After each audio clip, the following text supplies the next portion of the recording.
J'ai pas trop de souvenirs de l'âge auquel j'ai commencé à peindre, mais j'ai commencé à peindre très tôt. J'ai eu la chance d'avoir des parents qui m'ont toujours laissé faire ce que je voulais faire. Et après, j'ai été passionnée par tout ce qui était cartoons ou caricatures.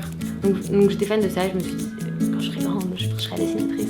Ma famille et ils m'ont toujours valorisé mon travail. Donc ils m'ont toujours dit, oh, t'es vachement douée, on aime beaucoup ce que tu fais. Quand j'étais petite, ils me demandaient tous ça. Donc j'adore faire des cadeaux. Et ils me demandaient toujours, ce qui me ferait vraiment très plaisir, c'est un petit dessin, une petite peinture. Et donc je me donnais beaucoup de mal à chaque fois de peindre ou de dessiner quelque chose qui pouvait leur faire plaisir. Et du coup, j'ai arrêté pendant quelques années. Et c'est en allant à Amsterdam, au musée Van Gogh, que j'ai eu vraiment cette pulsion au fait où je me suis dit, je comprends pas pourquoi j'ai arrêté de peindre, parce que j'avais un petit don et que j'ai un peu laissé tomber parce que j'oublie. Et c'était devant un tableau de Van Gogh très coloré et qui m'a vraiment émue. Mon processus, c'est déjà, je me mets dans un bon mood. Donc je peins quand j'ai envie de peindre. Donc j'installe une bâche. Ensuite, je choisis un pinceau. Donc j'ai différents types de pinceaux, de dimensions.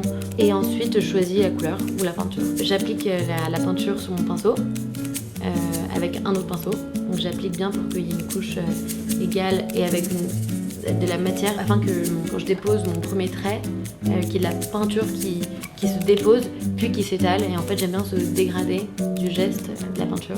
Pour les lignes géométriques, si on tire tout droit, un geste naturel, c'est pas droit. Donc en fait, le droit n'est pas naturel.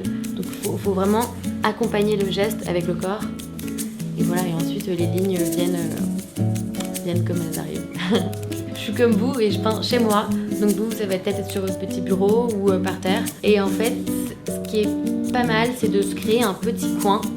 On installe toutes ces petites affaires. Et en fait, avoir tout à portée de main pour être vraiment rester dans ce petit cercle et peindre. Je trouve que chez l'enfant, il y a quelque chose de hyper précieux.